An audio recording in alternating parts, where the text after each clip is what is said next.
নমস্কাৰ বাইদেউ, আকৌ পুনৰবাৰ মোৰ চেনেলটোলৈ আপোনালোক সকলোকে স্বাগতম জনাইছোঁ। আশা কৰোঁ আপোনালোক সকলোৱে ভালে আছে। আজি জিকাৰ খুব ধুনীয়া এটা ৰেচিপি লৈ আহিছোঁ আপোনালোকৰ ওচৰত। আশা কৰোঁ ৰেচিপিটো চাই আপোনালোক সকলোৱে ভাল পাব, আৰু যিসকলে জিকা খাই বেয়া পায় মোৰ টিপছটো ফ'ল' কৰি আপোনালোকে এবাৰ বনাই খুৱাই চাবচোন। এবাৰ বনাই খোৱাৰ পিছত বাৰ বাৰ খাবলৈ মন কৰিব। গতিকে আহক বেছি দেৰি নকৰি মই এতিয়া ভিডিঅ'টোৰ ফালে আগবাঢ়োঁ, আৰু আপোনালোকে ভিডিঅ'টো আৰম্ভণিৰ পৰা শেষলৈকে চাই থাকিব। আপোনালোকে স্ক্ৰীনশ্বট দেখিছে, এয়া মই মাছ লৈছোঁ, বাহু মাছ। আপোনালোকে নিশ্চয় গম পাইছে বাহু মাছ বুলি কওঁতে ভকুৱা মাছ হয়। এয়া লোকেল হয়। মই 4 পিচ লৈছোঁ, আৰু এইফালে মই জিকা লৈছোঁ। জিকাখিনি এনেকৈ সৰু সৰুকৈ কাটি লৈছোঁ, আৰু কটাৰ আগতে ভালদৰে ধুই লৈছোঁ। আজি জিকাৰ পৰা খুব ধুনীয়া এটা ৰেচিপি বনাম। যিসকলে জিকা খাই বেয়া পায় তেওঁলোকৰ কাৰণে এই ভিডিঅ'টো খুবেই প্ৰয়োজনীয়। তেওঁলোকে চালে এনেকৈ বনোৱাৰ পিছত আৰু বেলেগ ৰেচিপি খাবলৈ মন নকৰিব। জিকাৰ অকল বাৰ বাৰ এই ৰেচিপিটো খাবলৈ মন কৰিব। গতিকে আহকচোন দেৰি নকৰি এতিয়া মই ভিডিঅ'টোৰ ফালে আগবাঢ়োঁ, আৰু আপোনালোকে ভিডিঅ'টো স্কিপ নকৰাকৈ চাই থাকিব। প্ৰথমতে মই এই মাছখিনিত নিমখ আৰু হালধিটো সানি ল'ম, আৰু তাৰপিছত এয়া ফ্ৰাই পেনখন লৈছোঁ, ইয়াতে মই মাছখিনি ফ্ৰাই কৰিম। আৰু এই জিকাখিনি আজি অলপ বেলেগ পদ্ধতিত বনাম। মই প্ৰথমতে এইখিনি কুকাৰত 2টা চিটি অহালৈকে ৰাখি দিম, আৰু পানী নিদিয়াকৈ দিম। আপোনালোকে কেৱল ভিডিঅ'টো চাই থাকিব। এইফালে মই পেনখন উঠাই দিছোঁ, আৰু এইফালে মিঠাতেল দিছোঁ, আৰু এইফালে কুকাৰটোত মই এয়া জিকা লৈছোঁ। মই অলপো পানী দিয়া নাই। এতিয়া ইয়াতে মই অকণমান নিমখ দি দিছোঁ। যিহেতু জিকাত পানী থাকে সেইকাৰণে পানী দিব নালাগে। পানী নিদিলে খুব ধুনীয়া হয় জোলখিনি। এতিয়া মই ঢাকনি লগাই 2টা চিটি দি দিম, আৰু এইফালে মই মাছখিনি এতিয়া ইয়াতে ভাজিম। মই কুকাৰটো এইফালে উঠাই দিছোঁ, আৰু এইফালে তেলখিনি গৰম হৈছে। এতিয়া মাছখিনি মই দি দিছোঁ ইয়াতে। গেছৰ ফ্লেমটো এতিয়া কমাই দিছোঁ, প্ৰথমতে বঢ়াই দিছিলোঁ। প্ৰথমতে মাছখিনি এনেকৈ ভাজি ল'ম।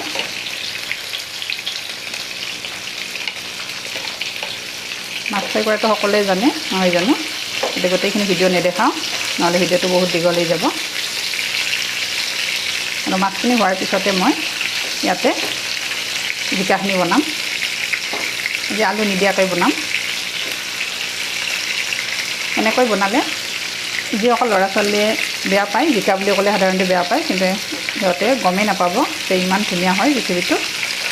আৰু এবাৰ বনাৰ পিছত যেতিয়া খাব তেওঁলোকে, খোৱাৰ পিছত আৰু এবাৰ খাবলৈ মন কৰিব। গমেই নাপাব যে জিকাৰ পৰা ইমান ধুনীয়া এটা ৰেচিপি হয়। মাছখিনিৰ এটা ছাইড হৈ গৈছে, এতিয়া এটা ছাইড মই উল্টাই দি দিছোঁ। যিহেতু এতিয়া গৰমৰ দিন, আৰু গৰমৰ দিনত এতিয়া যথেষ্ট পৰিমাণে বজাৰত জিকা ওলাইছে। আচলতে বতৰৰ পাচলি বতৰতে খাব লাগে, নহয় জানো? জিকাটো গৰমত খালে খুব ঠাণ্ডা হয়, আমাৰ পেটটো ঠাণ্ডা কৰি ৰাখে। আৰু এইফালে মই 2টা চিটি দিলোঁ। এতিয়া ঠাণ্ডা হোৱাৰ পিছত মই জিকাখিনি তাৰ পৰা ওলাই ল'ম। মাছখিনি মোৰ ফ্ৰাই কৰা হৈ গৈছে।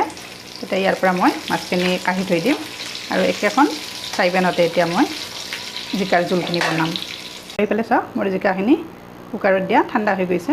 মই অলপো পানী দিয়া নাই, কিন্তু জিকাৰ পৰা এয়া পানী ওলাইছে, আৰু যিহেতু নিমখ দিছিলোঁ।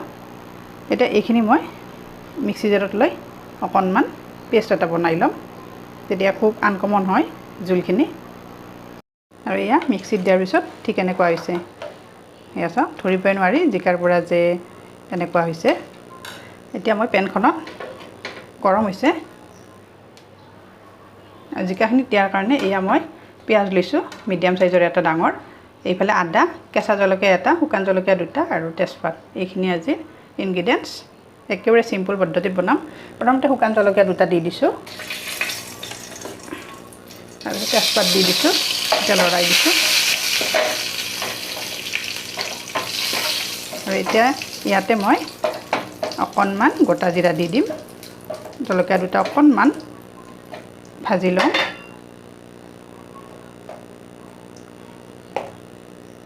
এয়া গোটা জিৰা, অকণমান পাঁচফোৰণ, আৰু এতিয়া কাটি থোৱা পিঁয়াজখিনিও দি দিছোঁ একেলগে। ভালদৰে লৰাই দিছোঁ। এনেকৈ বনালে জিকাখিনি খাবলৈ খুব ধুনীয়া হয়। আৰু একেবাৰে আনকমন হয়।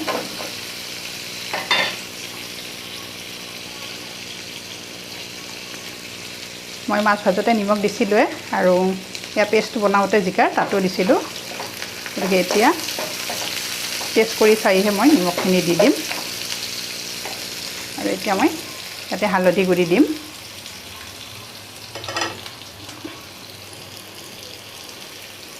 এয়া হালধি দিছোঁ আৰু পিঁয়াজখিনি ৰংচোৱা হ'লেকৈ মই এনেকৈ ভাজিম। অকণমান ৰঙা হ'ব লাগিব।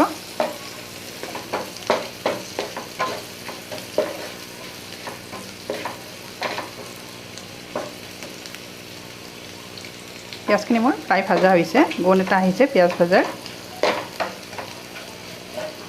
এতিয়া বনাই থোৱা পেষ্টটো মই ইয়াতে দি দিম। চাওক, অকণমান বাতিটো মই এতিয়া উখালি দি দিম ইয়াতে। বাতিটো উখালি দিলোঁ আৰু এতিয়া গেছৰ ফ্লেমটো মই হাই কৰি দিছোঁ। এইখিনি অকণমান ভাজিব লাগিব। আৰু যিহেতু বইল কৰা গৈছে, ইয়াতে কেঁচা ভাৱ নাথাকে জিকাৰ। এয়া চাওকচোন, দেখিবলৈ কিমান ধুনীয়া হৈছে আৰু খুব ধুনীয়া এটা কালাৰ উঠিছে। এতিয়া এইখিনি মই ভালদৰে উতলিব দিম। কিন্তু ইয়াতে এতিয়া মই ঢাকনি লগাই নিদিওঁ, যিহেতু বইল কৰি থোৱা আছে, ঢাকনি দিয়াৰ কোনো প্ৰয়োজন নাই। এয়া চাওক, আৰু এয়া চাওক কিমান ধুনীয়াকৈ উতলি আহিছে। এতিয়া মই ইয়াত ধনিয়া গুড়ি দিছোঁ। এয়া হোমমেড হয়, গোটা ধনিয়াৰ পৰা মই বনাইছোঁ। আৰু এইখিনি জিৰা গুড়ি দিছোঁ, বেলেগ মছলা নিদিওঁ। এতিয়া ইয়াতে মই ৰুকি থোৱা আদাখিনি আৰু জলকীয়াখিনি ইয়াতে দি দিছোঁ।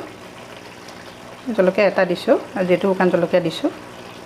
আৰু ফ্লেভাৰটোৰ কাৰণে এয়া নৰসিংহৰ পাত দিছোঁ, কেঁচা নৰসিংহৰ পাত। আপোনালোকে বেয়া পালে স্কিপ কৰিব, তাৰ সলনি কেঁচা ধনিয়াৰ পাতো দিব পাৰে। আৰু এতিয়া মই ইয়াতে ভাজি থোৱা মাছখিনি দি দিম। যিহেতু এইখিনিত বেছি সময় নালাগে, বইল কৰি থৈছিলোঁ আগতে।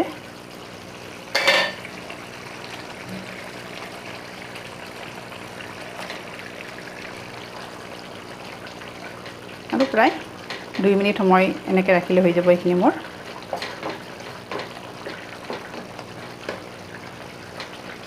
এই চাওকচোন, জিকাৰ পৰা কিমান ধুনীয়া এটা ৰেচিপি হৈছে। একেবাৰে আনকমন লগা নাইনে বাৰু? যিসকলে খাই বেয়া পায়, আপোনালোকে এনেকৈ বনাই দিবচোন, কেতিয়াও নাখাওঁ বুলি নকয়।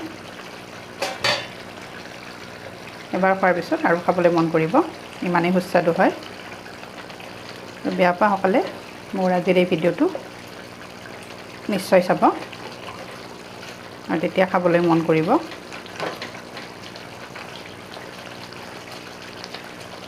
চাওকচোন কিমান ধুনীয়া হৈছে কালাৰটো, আৰু একেবাৰে লোভনীয় হৈছে। গোন্ধ এটা আহিছে ধুনীয়াকৈ। নৰসিংহৰ পাতটো দিছোঁ, তাৰো এটা ধুনীয়া সুগন্ধি আহিছে। প্ৰায় হৈছে আৰু মোৰ জোলখিনি। সেয়া চাওকচোন,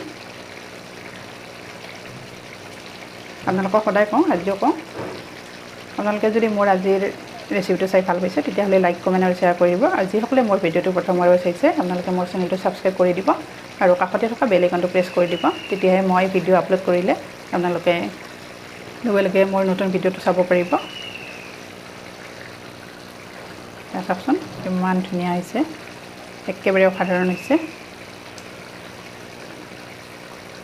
আৰু এনেকুৱা এটা ৰেচিপি থাকিলে আৰু বেছি সময় ৰ'ব নোৱাৰি। আৰু এয়া চাওক, মোৰ ভকুৱা মাছৰ সৈতে জিকাৰ জোল ৰেডি হৈ গ'ল। আৰু এতিয়া মই গেছৰ ফ্লেমটো অফ কৰি দিছোঁ। এয়া চাওক কিমান ধুনীয়া গোন্ধ এটা আহিছে। গতিকে মোৰ আজিৰ জিকাৰ ৰেচিপি ইমানতে সামৰণি মাৰিলোঁ।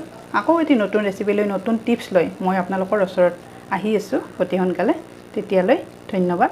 আশা কৰোঁ আজিৰ ৰেচিপিটো চাই আপোনালোক সকলোৱে ভাল পাব, আৰু নজনাসকলেও এটা নতুন টিপছ পাব।